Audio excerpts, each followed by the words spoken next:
Este projeto foi realizado com recursos da Lei Aldir Blanc, Rio Grande do Norte, Fundação José Augusto, Governo do Estado do Rio Grande do Norte, Secretaria de Especial de Cultura, Ministério do Turismo e Governo Federal.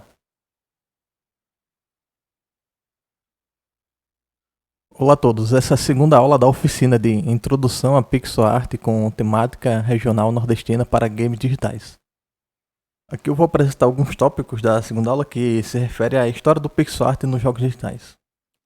Eles são o que é um pixel, como surgiu o pixel, como surgiu a pixel art, matriz de pixels versus gráficos vetoriais, consoles antigos e suas limitações, ferramentas, algumas referências de arte de jogos antigos e algumas referências de arte de jogos modernos.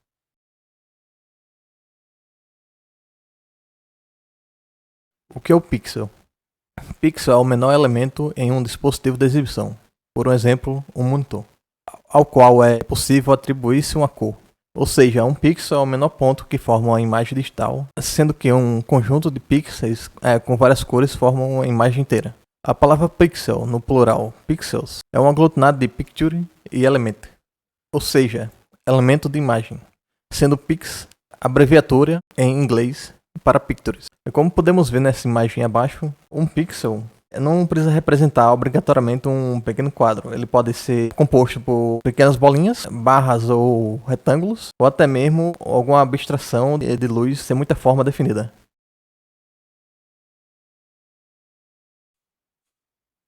Como surgiu o pixel? Para entendermos melhor como o pixel surgiu e como ele foi representado durante a história tecnológica, vamos rever aqui uns pontos históricos do surgimento de várias tecnologias que propiciaram a sua criação. Surge com a fotografia comercial em 1839 as técnicas de daguerreotype, que eram placas revestidas com material oxidante que ficavam dentro de uma câmara escura e que, ao ser atingido pela luz do exterior, eles oxidavam e geravam uma matriz que posteriormente poderiam ser exibidas ao passar por um tratamento químico. Era uma técnica bastante simples e bem efetiva para a época, o que tornou relativamente obsoleto os retratos feitos em quadros à mão por artistas naquele período.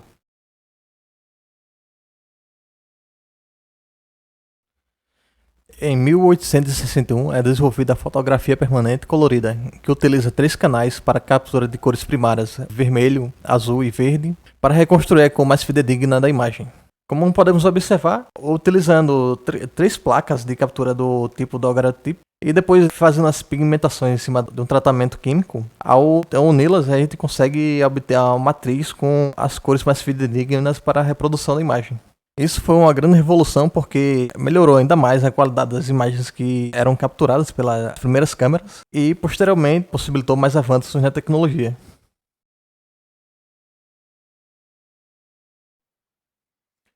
Em 1926, surge o primeiro televisor mecânico com imagens em movimento, de John Leggett Brand, inicialmente com pouca resolução. Podemos observar na imagem abaixo o John fazendo o teste com o seu televisor, que era bem rudimentar, mas mesmo assim já conseguia fazer a reprodução de várias imagens capturadas em sequência. A imagem que era reproduzida tinha um pequeno tamanho, mas posteriormente ele fez outros protótipos com maior definição.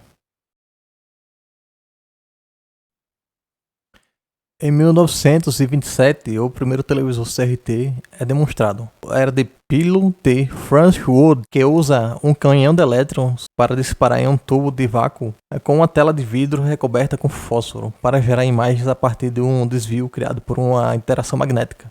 Podemos observar na imagem do lado o Pillow fazendo a demonstração do seu televisor. Esse método de criação de imagens era tão eficiente que foi adotado pela indústria do audiovisual posteriormente. Na década de 1950, surgem os primeiros televisores CRT a cores, usando como base as 3 cores primárias, o vermelho, o azul e o verde, agrupados em uma matriz de fósforos colorida. Como podemos ver aqui na imagem, os pixels desses televisores utilizavam 3 cores primárias para formar a imagem, mas eles possuem também vários formatos de representação utilizados, como as esferas e as barras transversais. Podemos observar nessas imagens também que eles utilizavam uma das propriedades da luz. Quando você junta esses 3 espectros de luzes, a cor pode ficar com várias tonalidades. Podemos observar também aqui o canhão de elétrons, mostrando como que é feito o desvio e como que é a interação do elétron quando ele atinge a tela com o fósforo colorido.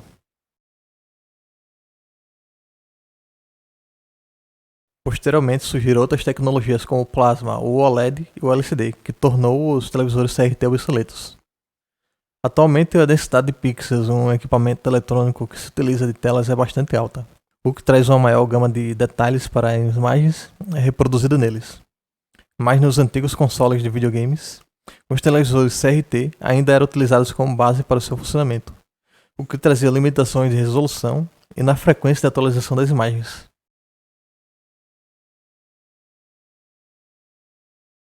Muitas civilizações criaram métodos de reprodução figurativa, simbólicas, utilizando diversos tipos de materiais e técnicas. Com o tempo, as representações abstratas, que utilizavam apenas formas e cores básicas para passar impressões e sentimentos, foram adotadas como meio de comunicação e preservação do conhecimento. Os mosaicos primitivos, os mosaicos bizantinos, os mosaicos gregos, tapeçarias e muitas pinturas impressionistas utilizam essa abstração para representar figuras sem se apegar muito à definição dos detalhes, juntamente com formas geométricas básicas. Aqui podemos ver alguns exemplos de mosaicos gregos. Eles utilizavam pequenas pastilhas de cerâmica ou de vidro para representar figuras em painéis em paredes e ruas. Podemos observar que as figuras são relativamente definidas, mas ainda existe um grau bem interessante de abstração e lembra muito as pixel art.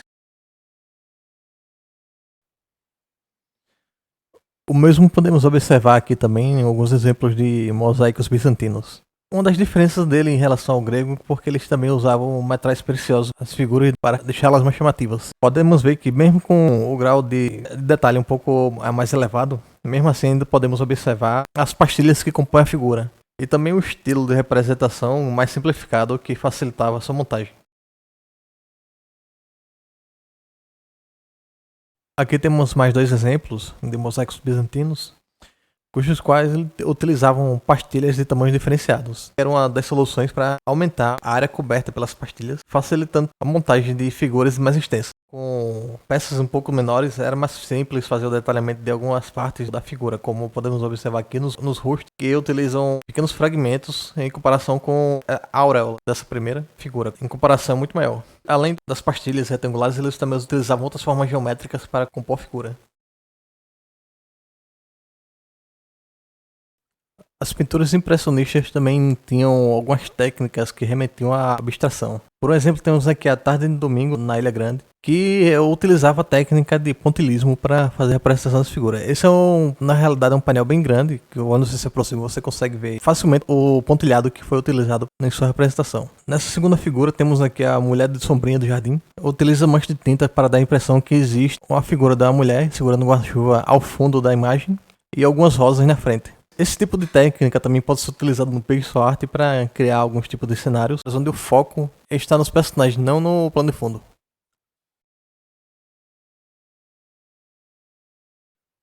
Matriz de pixels versus gráficos vetoriais. Os desenvolvedores de jogos utilizam duas principais técnicas para a criação de gráficos interativos em seus jogos: os gráficos vetoriais e as matrizes de pixel. Cada uma tem uma vantagem e desvantagem, tanto em termos de desempenho, fidelidade gráfica e como as imagens podiam ser utilizadas. Considerando a tecnologia antiga dos monitores e televisores de CRT, os gráficos vetoriais manipulam diretamente o feixe de elétrons para desenhar a imagem na tela. Como podemos ver aqui embaixo, uma representação dos passos que o feixe ia fazer para lançar os elétrons na posição correta da tela. No final, o resultado seria a imagem completa. Já os gráficos pixelados são formados a partir da varredura do feixe de elétrons em uma linha por linha. Por exemplo, temos aqui alguns passos intermediários da criação de uma imagem de um alien do Space Invaders. Podemos observar que, por ele passar linha por linha, tudo que estiver na linha será impresso e exibido no monitor, diferente dos gráficos vetoriais que ficam intercalando entre os objetos. Vantagens dos gráficos vetoriais: necessita pouco processamento para manter a imagem na tela, Cria imagens bem adaptadas para os antigos monitores CRT, necessita de menos espaço de memória para armazenar informações gráficas. Vantagens da matriz de pixel. Possibilita o desenho de imagens com preenchimento, possibilita o maior aproveitamento das cores. Os jogos não ficam restritos a apenas uma tela. Surgimento da técnica de scroll de cenário e parallax scrolling. Com hardware mais modernos, surgem as técnicas de split scaling, que usa os gráficos 2D para simular um ambiente 3D. Consoles antigos e suas limitações. Tennis for Two. Usando como base um manual de simulação de física em osciloscópios, Higgs Bortan criou para uma exposição em 1958 o primeiro videogame com o objetivo de entretenimento do mundo. O jogo era uma simulação de uma partida de tênis que contava com 3 linhas para reproduzir a partida. Uma linha grande que simulava o chão, uma pequena que simulava uma rede de tênis e um pontinho que deixava um rastro que simulava a bola. Cada jogador tinha o controle de 2 botões, um que rebatia a bola caso ela esteja no seu lado, um que rebatia a bola caso ele esteja no seu lado da quadra, e um rotatório que permitia ao jogador escolher o ângulo de rebatimento para cima ou para baixo. Como podemos ver das imagens ao lado, os gráficos do jogo eram vetoriais, que utilizavam cálculos para reproduzir a imagem no monitor, todo em um osciloscópio. La Landa, ou LAN, Apollo e Rocket. Nesse jogo de 1969, o conceito é assumir o controle de 2 módulos lunares da Apollo. Podemos observar pela imagem que ele também era um dos primeiros jogos que também utilizavam gráficos vetoriais. Observamos o pequeno módulo tentando fazer o pouso em um terreno que é bem acidentado. Esse jogo também utilizava cálculos matemáticos para criar as imagens que estão sendo exibidas, principalmente o terreno onde a nave tem que aterrissar. Ping Pong. Criado em 1967 por Rap Beer, que é considerado por muitos o pai do videogame, o engenheiro alemão teve a ideia de produzir jogos eletrônicos que pudessem ser jogados em telas de TV e criou inúmeros protótipos. Podemos observar aqui o Ping Pong, também conhecido como Pong, foi um dos primeiros jogos que utilizou a matriz de pixel com os monitores CRT. Assim, ele conseguiu o preenchimento das formas, deixando um contraste maior das formas nas TVs que eram preto e branco. Os arcades e os gráficos vetoriais. Os primeiros jogos em arcade que surgiram utilizavam gráficos vetoriais pela limitação do hardware. Assim, eles poderiam economizar processamento e espaço de memória para armazenar as informações gráficas e reproduzir as imagens em tela. Por exemplo, temos aqui o jogo Asteroid, que é um dos mais famosos da época. Só que um problema que esse tipo de jogo tinha que limitava a ação do jogo em apenas uma tela. Atari 2600. Originalmente vendido como Atari Videogame Computer System, ou Atari VCS, até novembro de 1982, é um videogame projetado por Jay Mini e lançado em 11 de setembro de 1977, nos Estados Unidos. Ele é o representante mais icônico da geração de consoles de 8 bits. Quando a gente se refere à quantidade de bits que um console consegue processar, antigamente isso se referenciava à capacidade do seu processador. O Atari, tendo apenas 8 bits, ele era bem limitado na quantidade de processamento, era extremamente adaptado para as televisões de CRT, nas quais os programadores tinham que executar diversas estratégias diferentes para conseguir atualizar as imagens do jogo sem que houvesse perca no desempenho do processamento. O Pac-Man é um dos jogos mais icônicos do Atari. Ele é uma adaptação do jogo originalmente de arcade. Podemos observar aqui como é que era o seu cartucho e a sua estrutura interna, onde ele tinha o chip de memória, onde armazenava a informação do jogo, e os outros componentes para a conversão do sinal que iam direto para o console. Podemos observar que as representações gráficas são bem simples e os personagens tinham apenas uma cor. Isso era devido às limitações gráficas de cores e de formas do console.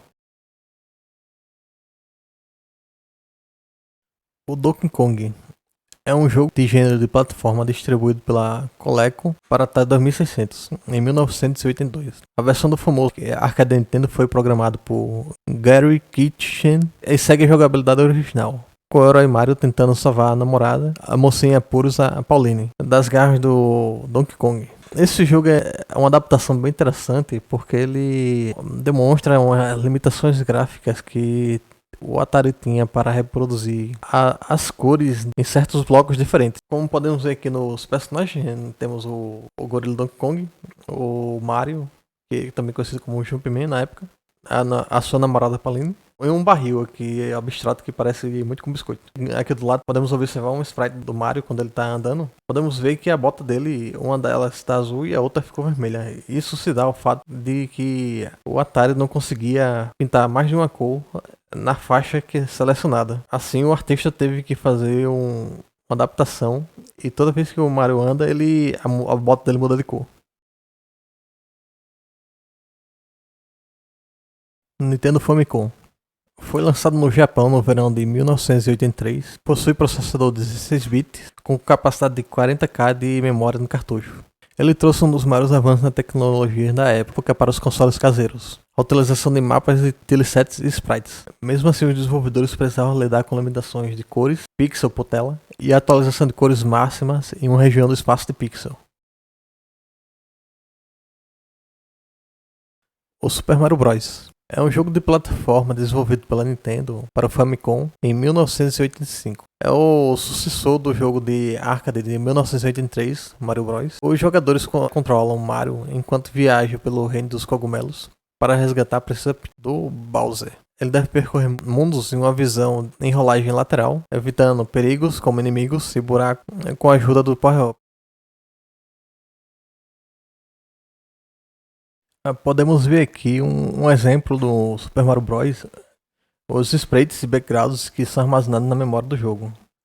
A partir de softwares específicos para visualizar a memória do jogo em ROMs, podemos ver como que é formado a imagem do personagem e como ela é armazenada na memória. Por exemplo, podemos ver que cada bloco de sprite é fragmentado em quadrados de 8 por 8 pixels que podem ser recombinados para formar uma imagem na tela. O Super Nintendo Entertainment System é um console de videogame de 16 bits desenvolvido pela Nintendo, que foi lançado em 1990 no Japão. Foi o segundo console de mesa da Nintendo e possui processador de 32 bits, que possibilitou a melhoria dos gráficos e efeitos sonoros. O Super Mario World é um jogo de plataforma desenvolvido e publicado pela Nintendo como um título que acompanhava o console Super Nintendo Entertainment System. O jogo foi lançado em 1990 no Japão. Ele foi feito para usar o máximo da capacidade do console, trazendo cores bastante vibrantes e efeitos sonoros complexos. Podemos ver aqui uma evolução dos gráficos em comparação ao Famicom. Ela agora possui muito mais cores disponíveis para ser utilizada e por ter disponível 32 bits de processamento, agora não tem mais aqueles erros de atualização das imagens que limitavam a quantidade de pixels em certas regiões. Também no cartucho do Super Mario tem uma novidade que era um sistema de save que possui uma bateria interna para manter o estado da memória ativo. O Mega Drive é um console de videogame com processador 16 bits da Sega que concorria diretamente com o Super Nintendo Entertainment System. O console fez grande sucesso na década de 1990. Assim como o Super Nintendo, ele possui integrada a tecnologia de sprites e telemaps, além de ter um desempenho mais rápido no processamento de informações e interface de áudio com vários canais. Sonic the Hedgehog é um jogo de plataforma que mostra a aventura de um Velociraptor azul para salvar os animais do seu planeta. O jogo foi criado com o objetivo de mostrar a capacidade do console de processar informações rapidamente e ainda cativar o público jovem. Podemos observar aqui, nesse primeiro jogo do Sonic, ele tinha um grande avanço gráfico para a época. Além de atualizar rapidamente as sprites em tela, que mostrava o poder de processamento do console. O Game Boy é um console portátil de 8 bits desenvolvido pela Nintendo. Lançado em 21 de abril de 1989 no Japão. O primeiro console da linha Game Boy foi criado por Gunpei Yokoi. Foi uma revolução em termos de jogos eletrônicos portáveis, por ser capaz de executar jogos com tecnologias de display, possuindo uma tela de LCD monocromática com 4 variações de tonalidade e um bom gerenciamento de energia, que prolongava a vida útil das baterias usadas nele. Pokémon Red e Blue são jogos eletrônicos de RPG desenvolvidos pela Game Freak e publicados pela Nintendo para o console portátil do Game Boy. São os primeiros jogos da série Pokémon lançados em 1996 no Japão, com Pokémon Red e Green, em 1998 na América do Norte e em outros países como Pokémon Red e Blue. A história se passa no continente de Kanto, um lugar onde existem criaturas exóticas conhecidas como Pokémon. Podemos observar que nos jogos a utilização dos 4 tons de cores que eram possíveis a partir da tela da LCD do Game Boy. Gerava um contraste bem interessante, mesmo na época ele tendo alguns pequenos problemas de iluminação, que dependendo do local onde você estava utilizando, ficava difícil visualizar o que estava acontecendo na tela. Os cartuchos também utilizavam um sistema de save que utilizava a bateria para manter o estado da memória. Ferramentas. Para se trabalhar com pixel art, é necessário algumas ferramentas básicas que todo computador possui e algumas específicas, dependendo da situação. O mouse pode ser utilizado. É um pouco complicado de se desenhar figuras grandes com ele, mas é ótimo para limpeza e retoques finais. A mesa digitalizadora é boa para desenhar traços, mas difícil de clicar ou trocar constantemente entre ferramentas, caso não possua botões de atalho. Ela facilita o controle intuitivo e bom para esboço. O teclado. Ele facilita, através de acesso a atalhos, a troca de ferramentas usadas pelos softwares de pintura.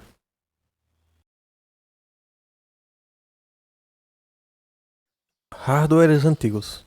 Os primeiros desenvolvedores de videogames usavam tecnologia especial, como tablets com um mouse que tinha uma cruz. O tablet foi calibrado para a tela, ao contrário de um mouse comum. Esses dispositivos eram chamados de digitalizadores e o mouse de disco digitalizador. Aqui podemos ver um exemplo desse equipamento que foi utilizado pelos artistas da Capcom para digitalizar os frames das animações que foram anteriormente feitos no lápis no papel. O exemplo que a gente pode ver é a personagem Felícia do jogo Darkstalkers. Aqui temos alguns exemplos das estações de trabalho, demonstrando o uso do equipamento mostrado anteriormente e também os gráficos de alguns sprites e alguns monitores. Especificamente, esses daqui são referentes ao desenvolvimento do Gold X, que foi um jogo de Mega Drive. Outro periférico era um digitalizador conectado a uma caneta de luz. Uma caneta estilos usada para tocar a superfície das telas, reconhecer o eixo X e Y do monitor. Eles podem ser considerados os percussores das tablets LCD embutidos de hoje, como o Wacom Cintiq, que permite desenhar diretamente na tela. Outros desenvolvedores desenhavam diretamente em computadores com um mouse e um teclado normais. Alguns artistas de pixel hoje ainda usam essa configuração. Essas fotos são de um documentário que apresenta o jogo Comic Zone de 1993 a 1995 com o animador Dan Hughes. Podemos observar ele trabalhando na sua estação de trabalho usando o mouse e teclado e o software que ele utilizava para fazer as sprites do personagem. É um artista que foi sugado para dentro das páginas de um quadrinho que ele está fazendo. Aqui vemos um outro exemplo de estação de trabalho de um desenvolvedor fazendo alguns sprites para um jogo chamado Fatal Fury. Observe que as sprites são organizadas em um arquivo como se tivessem uma matriz. Nessas imagens podemos ver um pouco mais de perto como que é a interface do software de edição que eles utilizavam, juntamente com maiores detalhes do cenário que estava sendo produzido na época.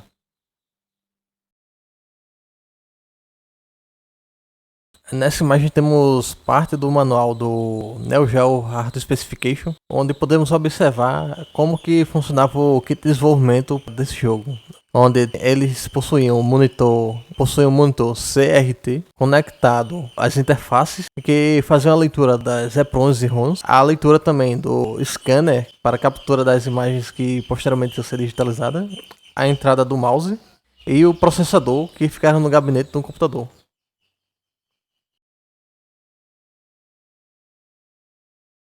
Agora eu vou apresentar aqui algumas artes de jogos antigos e modernos que podemos utilizar como inspiração para desenvolver nossas próprias artes e também para a gente ver um pouco do histórico, como que elas evoluíram durante o tempo.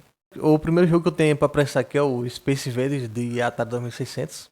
Vocês podem ver que as representações dos personagens são bem simplórias, mas elas também utilizam cores e formas bem icônicas, que facilitam sua identificação durante o decorrer do jogo.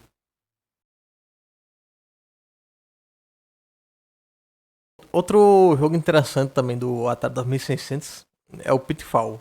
Foi um dos primeiros jogos que teve avanço de fase. Nele, o explorador passa por diversos desafios para conseguir o tesouro. Podemos observar que as gamas de cores são relativamente simples, mas foram bem utilizadas. Avançando na geração, outro jogo de referência bom que podemos utilizar é o Metroid. Nele, a protagonista Samus vai explorar um planeta distante com formas de vida desconhecida. E vocês podem observar que os gráficos ainda têm as paletas de cores relativamente simples, mas já a complexidade já está muito mais avançada em relação ao do Atari.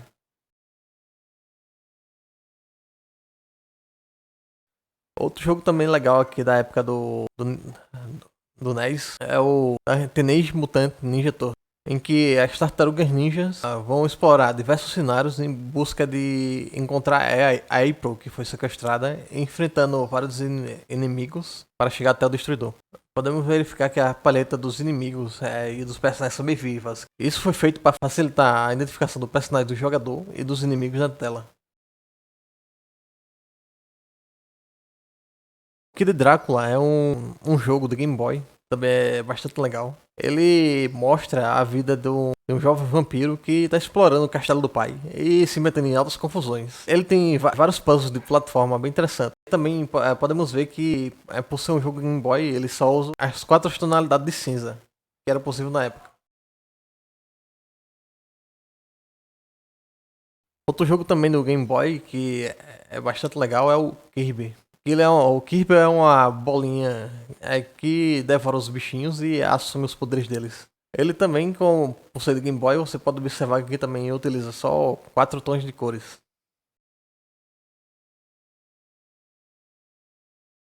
Temos aqui um exemplo do The Legend of Zelda: A Link to the Past, cujo qual é um jogo de RPG de exploração do mundo aberto bem clássico, que utiliza bastante os recursos que o Super Nintendo fornecia na época. Isso tanto no gerenciamento de camadas, nas cores, nos efeitos sonoros e nos efeitos 2D, que eram possíveis ser criados a partir dessas camadas novas que foram inseridas e a gama de cores disponível.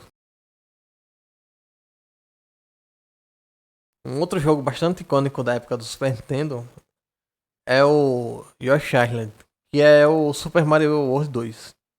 Ele foi feito nos últimos anos da vida útil do console. Assim, quando ele chegou ao mercado, ele já tinha vários tipos de técnicas de desenvolvimento que os desenvolvedores aprenderam durante os anos e foram aplicadas nesse jogo para deixar ele usando o máximo possível do desempenho do console. Além disso, ele também utiliza uma referência de desenhos de cadernos de criança para fazer a ambientação do jogo, o que deixou um charme bem diferenciado. O Quackshot do Mega Drive é um jogo protagonizado pelo Pat Donald, que também foi bem icônico na época. Ele representava o estereótipo daqueles filmes de aventura e ação, tipo Indiana Jones, onde o Pat Donald tinha várias aventuras e explorava várias regiões remotas do planeta. Vocês podem observar que a paleta do Mega Drive e o detalhamento era bem interessante. Incluía vários recursos e os desenvolvedores usaram vários recursos e técnicas para deixar ele bem interativo e animado na época. Aqui temos o Comic Zone também do Mega Drive, que foi citado anteriormente. Que nele o personagem é um escritor de quadrinhos que acaba de algum jeito ficando preso dentro das páginas da história que ele está escrevendo. O interessante desse jogo é que assim, ele tem a estética de um quadrinho e você quando vai passando as fases, as páginas vão virando, uma mão vai desenhando para criar obstáculos para o seu personagem. Como ele se baseia na estética do quadrinho, as cores também são muito similares dos quadrinhos dos anos 50. Agora temos aqui algumas referências de jogos modernos. Um segundo jogo moderno que eu queria mostrar a princípio é o Passage. Vocês podem ver que ele tem uma arte bem minimalista, só que ele também se utiliza de recursos modernos para passar a sua narrativa. Esse aqui é um tipo de arte que é bem simples de ser desenvolvido. Mostra que não precisa ser uma arte muito complexa para o desenvolvedor começar a fazer um jogo. Uma outra referência boa também aqui com arte minimalista é o Nindirihog, que é um jogo de luta 2D, em que dois espadachins se enfrentam para tentar chegar a um grande final onde uma cobra gigante mitológica os devora e leva para o paraíso. Vocês podem ver que a arte é bem minimalista e também se encaixa um pouco como no jogo anterior, em que o desenvolvedor não precisa ter tanto trabalho ou esforço a princípio para criar uma arte muito complexa para ter um jogo de sucesso. O que importa mais é a ideia do que você está fazendo. Aqui mais um, temos um jogo chamado Undertale. Fez bastante sucesso recentemente. Que é um jogo de RPG onde uma criança se perde em um mundo de monstros e tem que enfrentá-lo de formas não convencionais. Vocês podem ver que ele usa vários estilos de pixel art, que usa tanto arte minimalista, cores bem vivas e também técnicas monocromáticas e algumas distorções estranhas que causam algumas estranhezas algumas vezes, por causa que o pixel não fica constante, mas também vai pelo estilo do desenvolvedor. Outro jogo bem aclamado também é o Celeste, que além de usar pixel art, ele também dentro do jogo usou objetos em 3D para os menus e arte com resolução maior para as interfaces e diálogos. Nele, a Celeste tem que explorar uma grande montanha misteriosa em busca de coletar alguns morangos e um objetivo final, que é o autoconhecimento. Uma outra referência de jogo moderno aqui que também usa como base a pixel art e referência de jogos clássicos é o Shovel Knight. Ele usa basicamente a mesma paleta que era utilizada no Famicom, onde nele temos um cavaleiro que usa como principal arma uma pá e vai enfrentando os desafios do mundo para reencontrar o seu amigo. E por final, aqui temos o Octopath Traveler, que é um jogo de RPG que usa pixel art, só que além disso ele usa outras técnicas para complementar o estilo, como o 3D, técnicas de iluminação de shade e vários outros artifícios que deixam a aparência bem diferente do que foi visto anteriormente. Por fim, eu deixo aqui os links de referências e material complementar para que vocês explorem durante os próximos dias. Tem vários documentários aqui interessantes, artigos sobre os temas que foram citados durante a aula. E também temos aqui a proposta de exercício 2. Os jogos antigos possuíam limitações que forçaram os desenvolvedores a serem criativos na criação de suas artes. Explore os sites de banco de dados de sprites e selecione alguns jogos com estilo de arte que você acha interessante. Veja o material que está nos links de referência. Neles possui alguns artigos e documentários sobre o conteúdo que foi abordado na aula, juntamente com o site de banco de dados de sprites.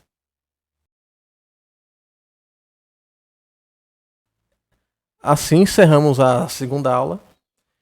Na próxima, vamos ver sobre os softwares que podem ser utilizados para o desenvolvimento da pixel art e começaremos com a parte prática, já os utilizando. Até a próxima.